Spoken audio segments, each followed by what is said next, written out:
Hello and welcome. I'm Erica Riggs, attorney and partner at Disability Law Group, and this is our podcast, Disability Lawyers for the Community. Today, for our fourth episode, we have Hasti Raveau here to talk with us about her organization. Hasti is the owner and director of Mala Child and Family Institute, and she is a fully licensed child and adolescent clinical psychologist. Today is May 25th. And with May being Mental Health Awareness Month, we wanted to spotlight a local mental health organization that provides comprehensive care and support services to the community to help cope with and treat mental health conditions. So with that, welcome, Hasti, and thank you for being here today. Thank you so much for having me. It's a pleasure to be here. I'm excited to have you here to talk more about the work that you do, your mission, the community you serve, and really how mental health care is critically important for everyone. So why don't we start with you telling us a bit more about yourself and what you do by day? Yeah, absolutely. So I'm a pediatric clinical psychologist, and that involves providing evaluation services and treatment services to children and families. And that can range from very, very young kids, as young as age 1, to adolescents and young adults. And the way we work at our organization is that we have a model that focuses on the entire family, which means that we don't work just one-on-one with a child. We are supporting the whole family, the parents and their parenting goals, and the siblings, and if there are other caregivers involved, sometimes the teachers, and the patients that we're working with. Their presenting challenges can range from anxiety and depression to trauma, neurodiversity like ADHD or autism, or just difficulties adjusting to big changes and transitions. This could be the pandemic. It could be a family member having a medical issue that is causing a lot of distress. It could be divorce in the family, moving. And then the other main one is just family communication issues, sibling relationship issues, co-parenting challenges, all of that. I love this family-centric, holistic approach that you take. And did you always know that you wanted to be a psychologist and have your own practice? Well, I think psychology, or why humans behave the way they do, it became really interesting for me when my family and I immigrated to America when I was 13. And it was such a big culture shock coming from Iran. And I just became so fascinated. I remember going to school and just being so fascinated by even just the student teacher dynamics being so different, and then making friends and going to their houses and observing the parent-child dynamic being so different than what I was used to, or just even the neighbor dynamics. And that really started my curiosity of why do some people act this way, and how come other people's act that way? And it, just noticing those relational differences and what does it all mean. Mhm. And then it led to me wanting to major in psychology, and I became really during my undergraduate studies, interested in resiliency. So why is it that some individuals go through really hard things in life and they persevere, and they don't develop an anxiety disorder, or they don't become clinically depressed, or they experience trauma but turn that into some kind of a growth? And for others, that can be really, really the opposite, a different experience where it starts really impacting their quality of life. And it led to me engaging in research studies, looking at the impact of the parent-child dynamic and how that predicts outcomes in vulnerable populations, like infants who were born prematurely, or really low-income families. And it was just the same story over and over and over again, which is that our relationships matter. And it determines, how resilient we are. It determines how we perceive threat. It determines how we come out on the other side. And so that's why I found myself being really drawn to the child and family work, because I feel like if we can shift the course of a child's life, then we are changing everything. And it starts with the family. Yeah, you mentioned, as you talk about more about this child and family-based dynamic, and I'm sure many people listening are parents or maybe thinking about becoming parents or even grandparents. Can you, actually, this is a great transition to talk more about your mindful parenting strategies that you explore in your blogs and on your website, and really why it's so important to have this mindset, even maybe for children of all ages. Yeah, absolutely. Mindfulness is the ability to be in the present moment and to choose to respond rather than react. And unfortunately, we live in a culture that really, we don't see a lot of models of that, right? We see people seeing bad emotions as bad or negative, something they should get rid of. If they feel anxious, they should get rid of it. If they feel sad, they should numb it. If they're feeling angry, they should suppress it. And we see a lot of adults just constantly reacting, whether it is overworking, overly dieting, or yelling and being aggressive, or just, again, numbing. And so it is very, very hard in our work when we're working with parents. It's hard to implement change and get parents to respond differently with their kids if they truly don't know what it means to stay focused in the moment, fully embrace all of their experiences, be open to how they're feeling and how they're thinking, and then choosing to respond in a way that is value consistent. For so many parents, this whole concept just feels so foreign. And but the important thing is that it is actually the most crucial part of making the intervention effective. And studies, I mean, time and time again, the results are backing it up. Mm-hmm.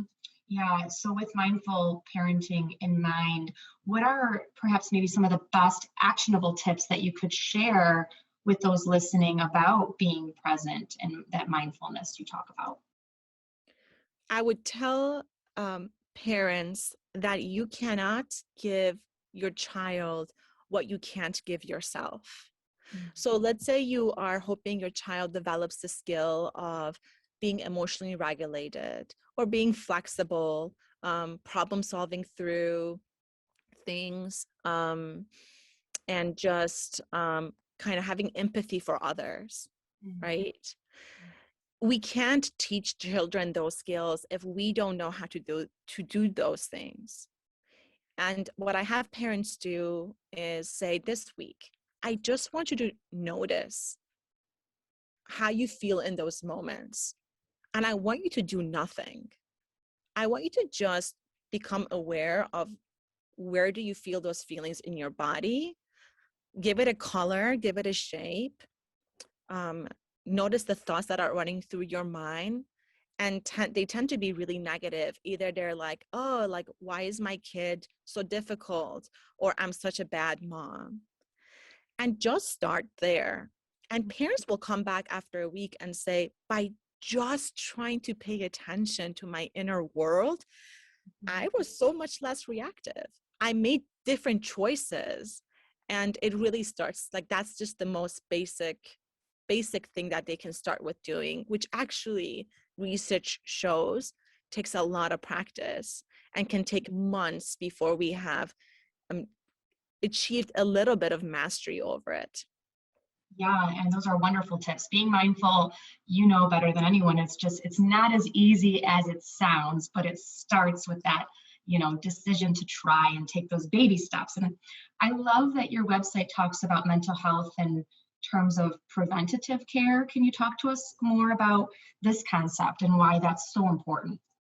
Yeah, I tell families who come to show up in my office, I say, unfortunately, in our country, mental health is a privilege.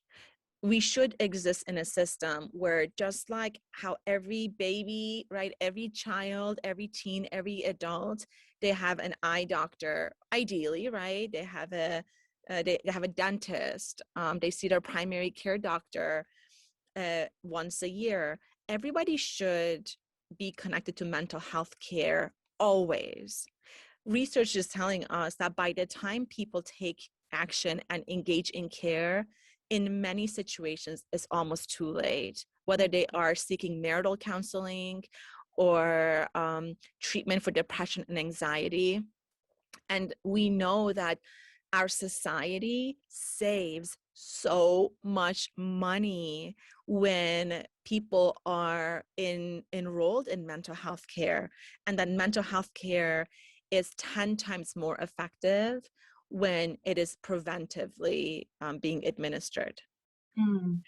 And so we're trying to develop this model and have the conversations with families about um, don't wait until everything is falling apart. You have a little child, you're deciding to become pregnant, you want to have a family, find yourself a pediatric psychologist or a family therapist now. Right, that's so important. What other mental health treatment do you offer at Mala Child and Family Institute? We provide a lot of advocacy work. We find that children and families really deserve and need advocates in every place that they function in. So whether it's the school setting, or it's even with primary care, or in their home, in their any kind of a community, we give a lot of advocacy work where we connect with the school and we help communicate what we think this child really needs to thrive. We call the primary care and ask them to run specific tests or put in specific referrals, connect with the grandparents, and sometimes advocate for the parents. And so we provide a lot of advocacy work. If we think that the child is not in the right school setting, we try to find the right fit or the right teacher or the right classroom. There's a lot of that is going on. But sometimes it's even more than that, like finding them the right occupational therapist or speech therapist. Sometimes they need more comprehensive evaluations. They should be seeing a neurologist or sleep study. We also, a third of our mission is focused on training. Unfortunately, in our country, the training opportunities for mental health providers working with children and families is insanely limited, and the demand is really high. And that's a big problem. When you have a country where so many children, so many families need mental health care, but then the providers out there don't know how to provide it because there are no training opportunities. And so once I became a fully licensed psychologist, I made it my mission that a lot of the work that we do is focused on that. So we have undergraduate students who shadow us, and support us, and we support their development. We have master's level clinicians or psychologists who are in training or postgraduate, and providing them really proper, thorough training in working with children and families, in particular neurodiverse children, children who have learning disabilities, ADHD or autism, is a big part of why our organization exists. And so, what are some of the biggest challenges that you find people face towards achieving their mental health goals? I think one of them is expectations. I think a lot of people come to therapy thinking that 1 hour is going to completely change their lives, and it's that is the wrong mindset. I tell parents It's like getting your kid a math tutor, but then not practicing math when you're not meeting with the tutor. Or it's like getting a math tutor, but then meeting, like canceling on them or not meeting with them.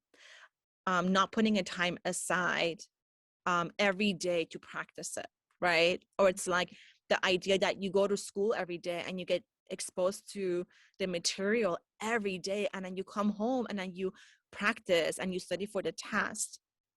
So people don't understand how much repetition the brain requires to break an old habit and to form a new habit. The other thing that really gets in the way of making treatment effective is parents' own trauma. You know, unfortunately, most of us grew up in a generation, in a society, and I think it's really changing. I think there are a lot of parents who are trying to do it differently, where we were taught that our worth is dependent on the external, right? So for women, it would be how they look and how people pleasing they are and how much they're caring for everybody else, right? And for men, it was about the grades or the performance and the money and really not showing emotions. And so most of us as adults, we have a lot of what we call little T's, the little traumas that we don't want to acknowledge because everybody kind of grew up that way.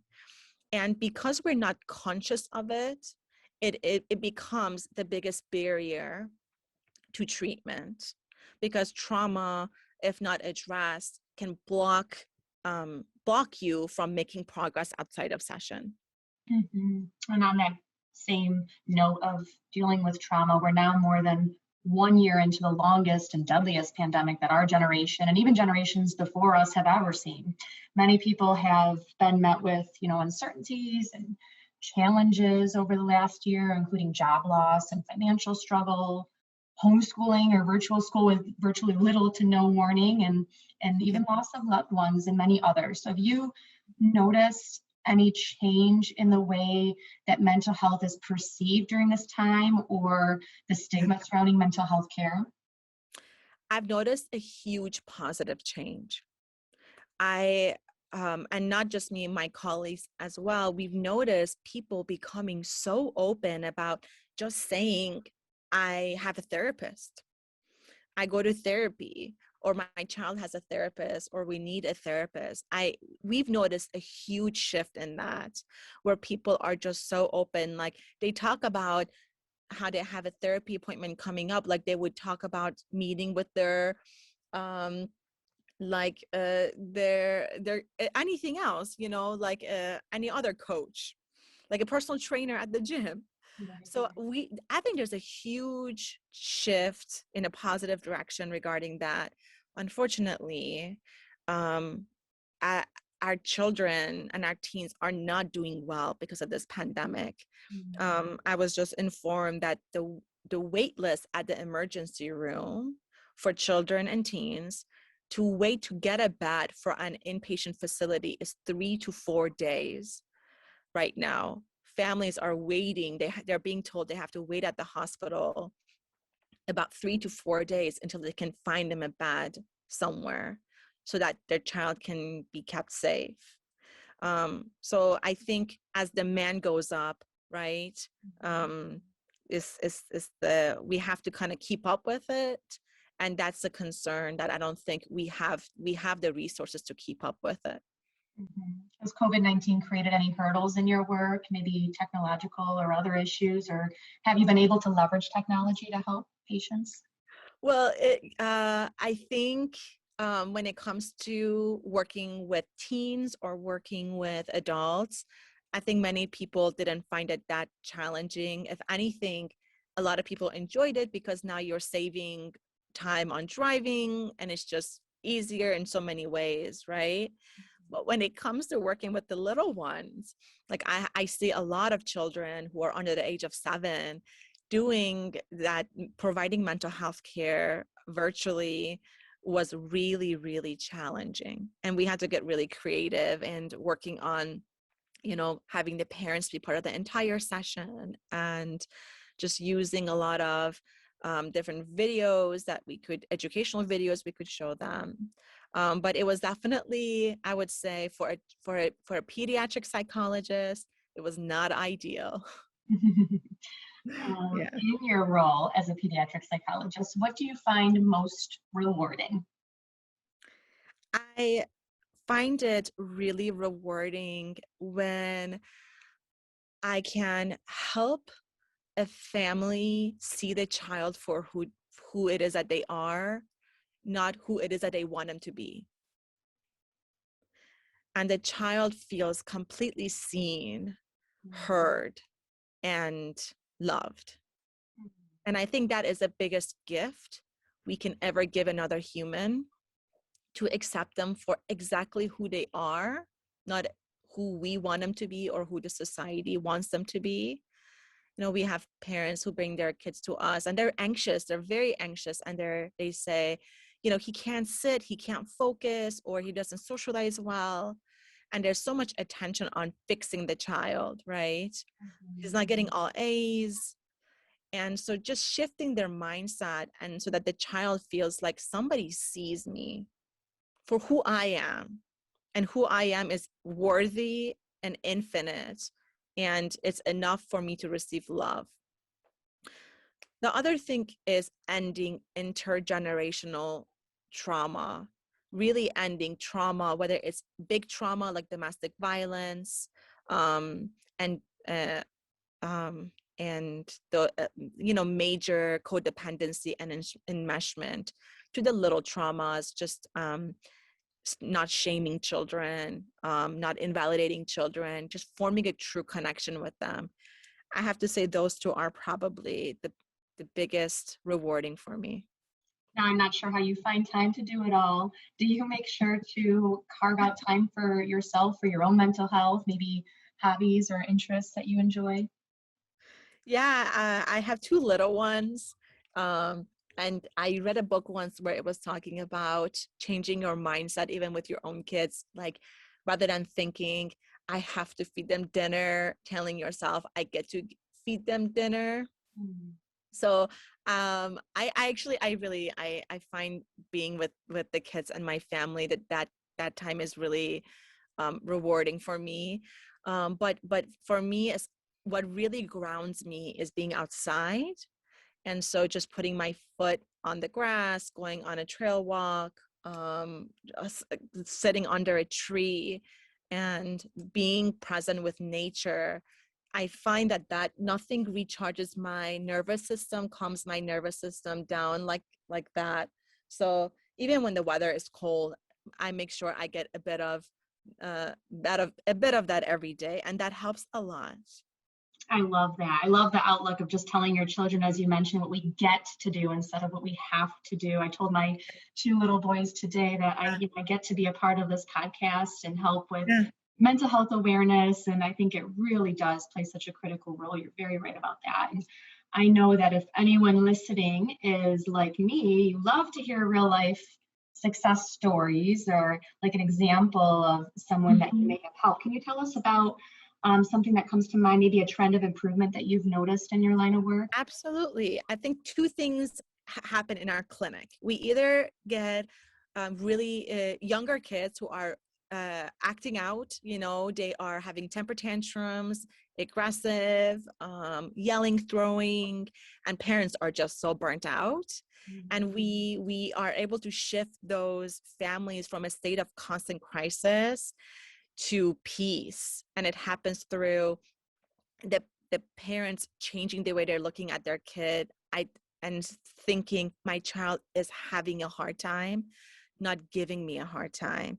And then they're acting this way for a reason. So let's become detectives and find out, why would this behavior make sense? And then they find different ways of meeting those needs. And then watching these kids just calm down and not be in a constant state of fight or flight, and their environment, really becoming supportive of what their needs are, really is that happens a lot in our clinic. The other thing that happens a lot in the clinic is we get these teens who are so disconnected from who they are. they hate themselves. They wish they were different. They're so critical. There's a big issue with lack of self-compassion. And by the time they are transitioning into adulthood and exiting our clinic, you see such a huge change in them, where they feel worthy for love and compassion and care for just the way they are. They recognize that, oh, so you're telling me that if I get better grades, or if I get skinnier, or if I get into better shape, like that doesn't impact how people should treat me or how I treat myself. And when I talk negatively to myself, my brain perceives that as like if somebody else was abusing me. So the relationship an adolescent has with themselves, that is the most common thing that we see in our clinic. And I think those two for me are major success stories. That's wonderful to hear. And what would you want to say to someone who's facing mental health symptoms and who could perhaps benefit from treatment, whether it be counseling, therapy, medication, or other supports, and maybe they're unsure of where to turn or whether they should even try? I would say to them that if you have never seen a dentist, that would kind of feel overwhelming, right? If you had never gone to see the eye doctor and didn't know what that looked like, that would feel overwhelming. So it's okay to feel overwhelmed. That's just a feeling. And just because you feel overwhelmed, it doesn't mean you shouldn't take a step. So many people, they feel like they have to wait to feel calm until they take action. And that actually is not reality. People who are successful are the ones who take steps while feeling terrified.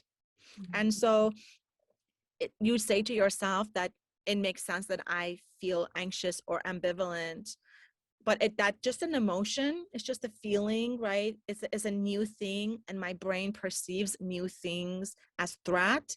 So it's just releasing cortisol in my body. It's a false alarm. It doesn't mean I shouldn't take steps. And then I think who to find is a really, really big thing, because the match is the number one predictor for outcome. That's what we now know. There are so many different interventions out there, but research tells us over and over that the match between the patient and the clinician is the number one predictor of outcome. And I think you can call your insurance company and get a list of providers who take your insurance. There is a website called Psychology Today. You can go on there and take a look, read people's profiles, asking your primary care doctor. And then nowadays, I feel like on a lot of different cities have Facebook groups, so you can even post on there.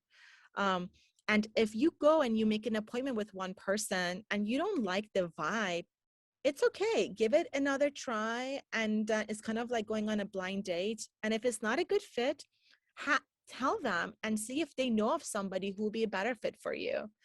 And keep trying. Don't give up, because once you find that right therapist, your life, it will transform your life. How can people learn more about your services and the psychiatric care that your organization provides? They can go to www.mcfi-mi.com. And our website is being updated, but they still can learn a lot about us there. And we're not just a place that provides treatment. We are a place to guide people, support people, send them to the right places. So if you feel confused on what you should do, or you don't know where to start, call us and we will help you. We'll help you figure out your insurance. We'll help you connect you with the right resources. We do a lot of that on our front desk. And I think that part is very helpful. Thank you, Hasti. I greatly appreciate you taking the time to be here today and for your efforts in promoting mental health care and services for the whole family. Together, we can all do our part to end the stigma surrounding mental health and break those barriers to treatment. And I just love the mental health tips and the strategies that you've shared with us today. Some of my favorite takeaways were regarding the intentional mindfulness you talked about, as well as looking at mental health in terms of preventative care and the child, family based comprehensive support that's out there and can be found in organizations like Mala Child and Family Institute. And I encourage everyone listening to check out Dr. Raveau's website with countless mental health resources and tools available, and reach out if you or someone you know needs help or any questions at all regarding mental health treatment, as she mentioned. So until next time, be well and stay healthy. Thank you.